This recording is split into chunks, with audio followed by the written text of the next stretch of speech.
Let's talk about gold. Not real gold. I mean, unless you're hiding some, then congratulations, you magnificent noble dragon. Dragons covet gold with a dark and fierce desire. No, I mean D&D gold. That sweet, sweet loot your players hoard like Scrooge McDuck and then never spend.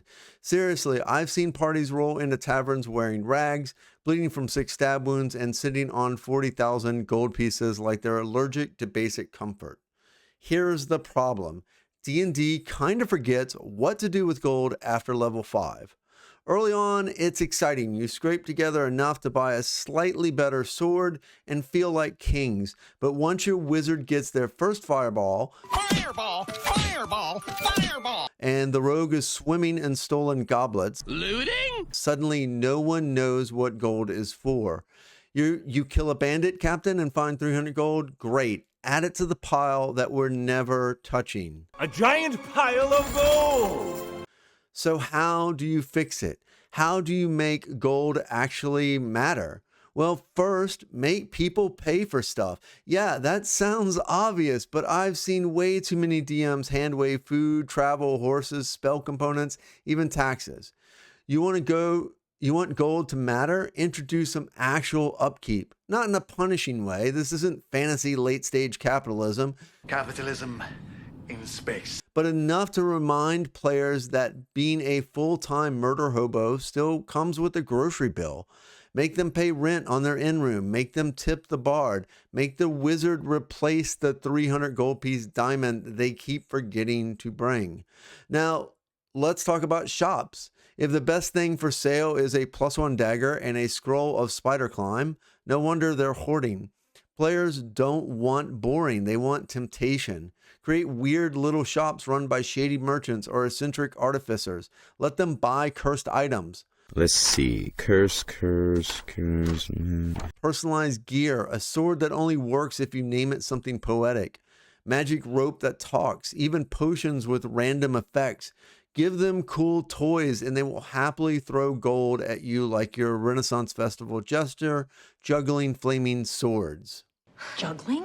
Speaking of which, did you know that I've got a pay what you will, i.e. free D100 chart of unique, very minor magical items on dmsguild.com that you can grab right now to help you claw back some of those golden coins that you've so generously given your players over the course of your campaign?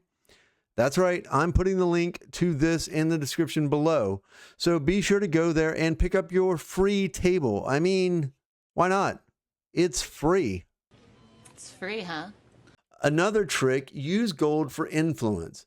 My friend, bribery isn't just for villains. Let players grease palms, pay off guards, fund rumors, buy noble titles, turn wealth into social power.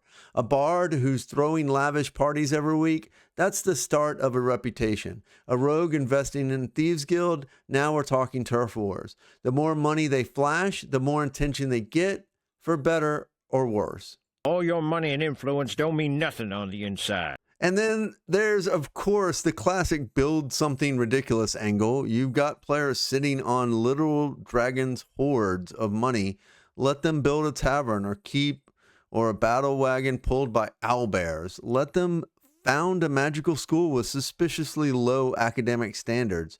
You're not just giving them a gold sink, you're giving them a legacy, something in the world that's theirs. I mean, I have to believe that this is the thought at WotC when they wrote the whole chapter on bastions in the new DM's guide.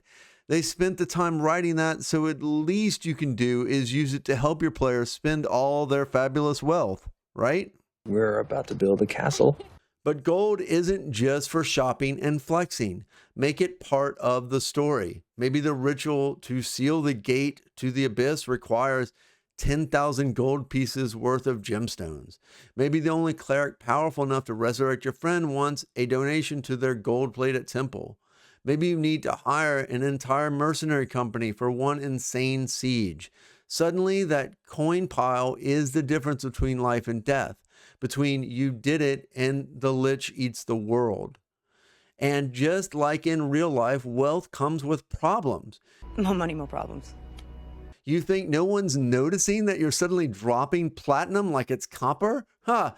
Bandits notice, Rival Adventurers notice, Kings notice, and King's Tax.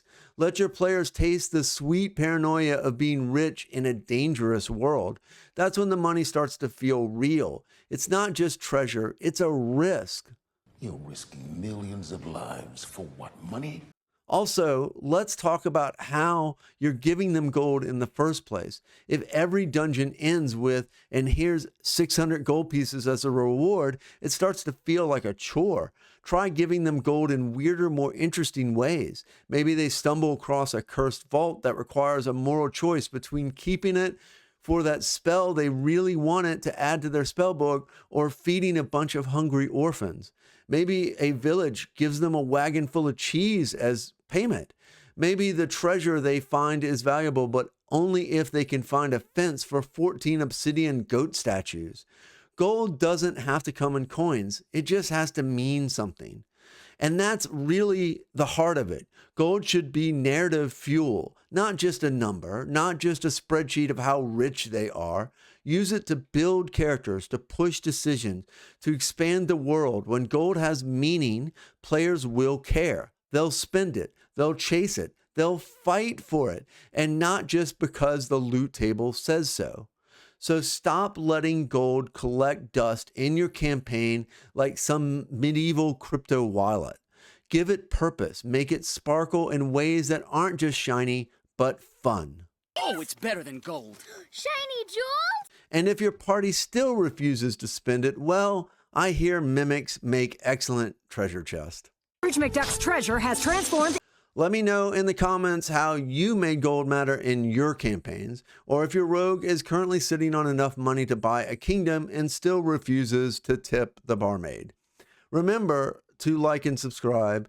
I just reached over 500 subscribers, so you guessed it, my next goal is 1,000 subscribers. So if you found this video helpful, go ahead, share it with some of your friends. Just be sure to tell me in the comments if you did that so I can personally say thank you. And until next time, may all your rolls be nat 20.